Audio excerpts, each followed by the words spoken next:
Hey besties, welcome back to my channel. Today I'm going to show you guys which books I read in the month of September. September flew by. I don't know where it went. I'm looking for it because where did it go? It's crazy how fast September went. So like I really didn't read too many books this month, as many as I wanted to.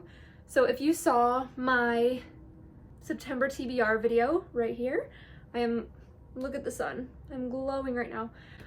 Anyway, so if you saw my September TBR video, you know that these were the 5 books that I was going to read in the month of September.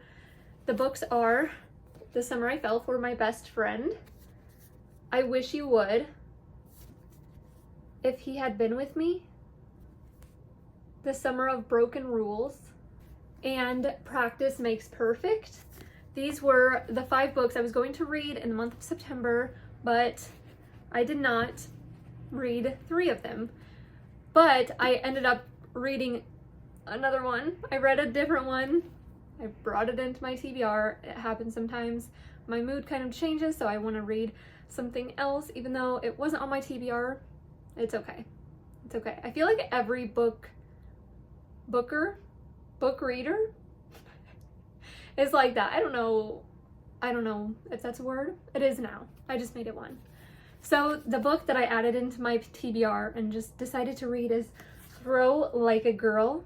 This book I read in the beginning of September. I think I gave it a 2-star. This was my first sports romance ever, and I just didn't love it.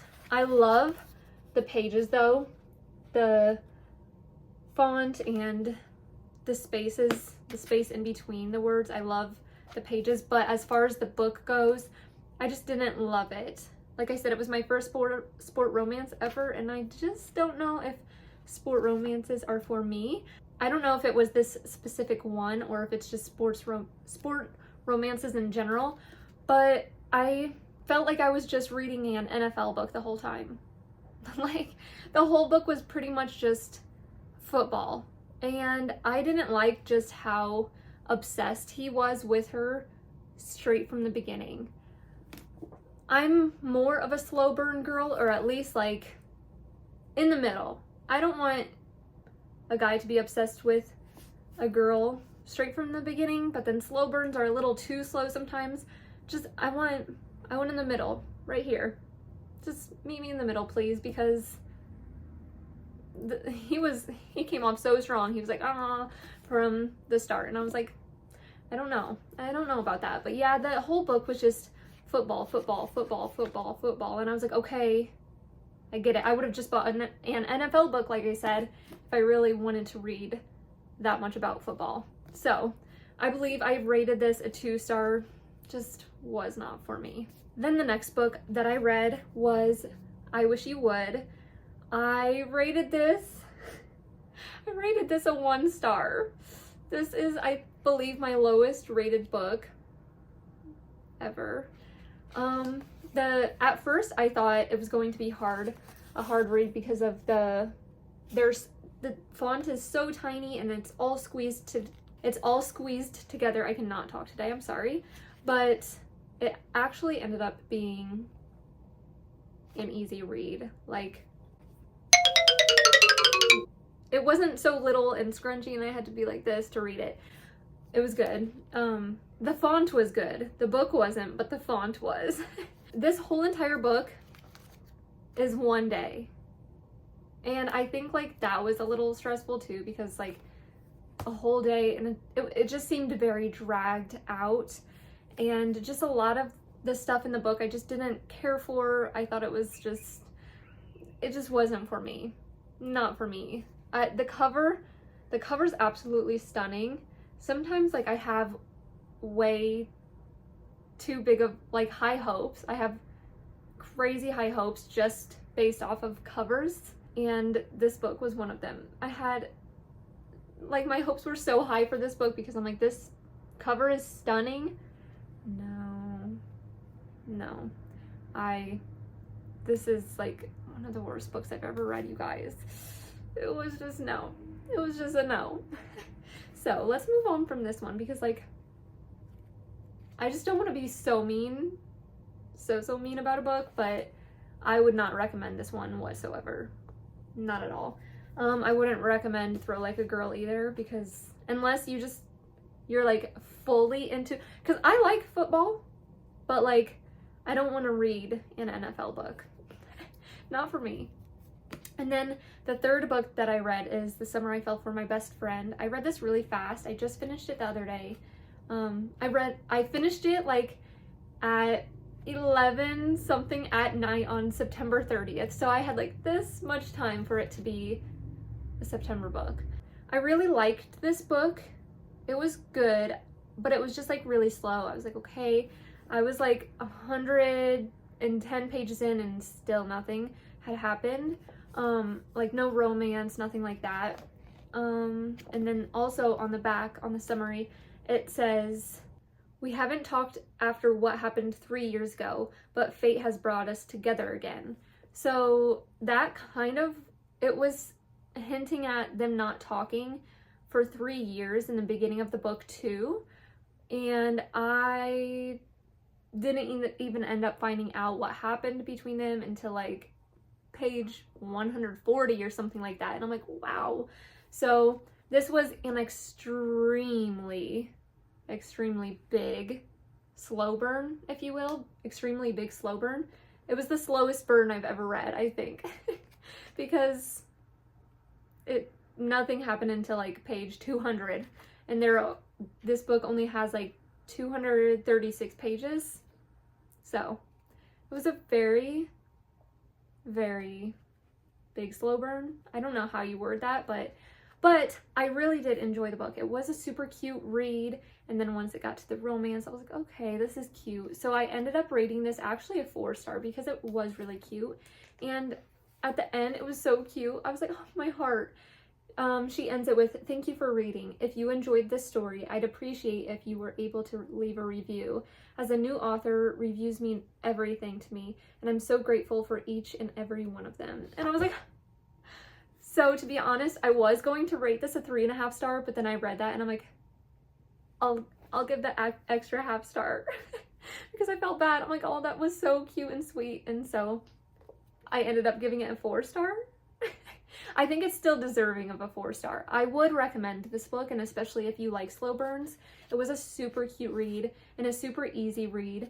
And this one was done right because a few of my books, when it goes back and forth between the girl and boys POV, several of the books I really haven't cared for that. I'm like, oh, I don't know if I really like the boys POV. I think it's just kind of eh. But this one was done really well. So it goes back and forth between Noah and Bree. So here's Bree's part. You can see her name right here. And then the next chapter is Noah. And the chapters are really short as well. I don't know if you guys can see, but there's Noah. The chapters are like 2 pages each. But this book was done really well in that way for me. Between the back and forth between the boy and girl, Noah and Bree, I really liked how it was done with this. I liked his POV and everything. So I think maybe it's just the matter of whether it's done right or not for me, whether I like the boys POV as well. So this book was a win for me. I did enjoy it. It's not one of my favorite books, but it is really cute. So 4-star for me for this book. So those are the 3 books that I read in September. And like I said, these were the other 3 books that I was going to read in September as well, but just didn't get around to it. September was a pretty busy month as well. My family had been here and I had just a lot of things to do, so I just didn't have time to get around to read every single day, or at least not much every single day. I don't know. I'm trying to think. No, I think it was When in Rome that I had started to read, but can somebody please tell me? I'm just gonna have to look it up because some people say you read When in Rome first and then this, but then some people say the opposite. So I don't know. Do you have to read When in Rome or Practice Makes Perfect first, or does it not matter? And a few months ago, maybe back in July, I think, I started reading this, as you can see by the bookmark, but I had been in a book slump and this book was just kind of irritating me, so I had put it down. I got to page 20, but I had put it down because I just didn't want to be irritated or get into the book slump even more. But then since I was out of my book slump, I decided, oh, let's put it on my TBR for this month. But then I didn't read it. And then as far as this one, I did try to read If He Had Been With Me a few months ago as well, but I just couldn't get into it. I don't know what it was. It just wasn't grabbing me. And the way people rave about this book, people go crazy over this book and talk about how good it is. And every single person that I've ever seen read this book bawls their eyes out. And I'm like, wow. So I really want to read this because I want to know like what happens. I want to be in the loop and see what the big deal about this book is and why people cry so much and so hard while reading this book. So I definitely want to get into this book. I just hope this time around when I start reading it, I can get into it and it won't be like a boring read again for me. And I hope I don't DNF it this time because I just want to be in the loop, like I said. So these are the 3 books that I did not read for this month, and then the 3 books that I did read this month. So 2-star, 1-star, 4-star, or 2.5. Either way, I wouldn't recommend, definitely wouldn't ever recommend, and yes, would recommend. And I know she has several other books. Sarah Jane Woodley, she has several other books that go in with this. Like, I don't know if they necessarily go together, but they are all a part of one series, I think. But you don't have to read all of them. I don't know. I get confused with that stuff. But since I did enjoy this book and it was a cute read, I might get some of her other ones just to see how they are and if they're cute little sweet, fast-paced, like easy to read romance books as well. So for me, this book was just not immersive. I don't know, and I just didn't really like him. He was just too much. His name's Gray, and he was just too into her from the beginning, and I just didn't really like that. And this book was not immersive either. Just didn't care for it. But this book was immersive. Like, I could see everything, I could picture everything, and that's something that had been so hard for me when I first started getting into reading, is seeing stuff in my head and picturing it. But the more I've read, the easier it gets, and this book helped me a lot to get, or this book, I saw everything. I saw where they were, I saw everything that they were explaining. So this book was a very immersive read for me, and I enjoy that. I like when I can be in the book and understand where they are and have the picture in my head of like where they are and everything. I think that's so fun to do. All right, the lighting is getting weird, so I'm gonna end the video right here, but thank you guys so much for watching, and I hope you enjoy it. If you did, don't forget to like, comment, share, subscribe, all of the good things, and make sure you follow me on all of my social medias. They're down in the description as always.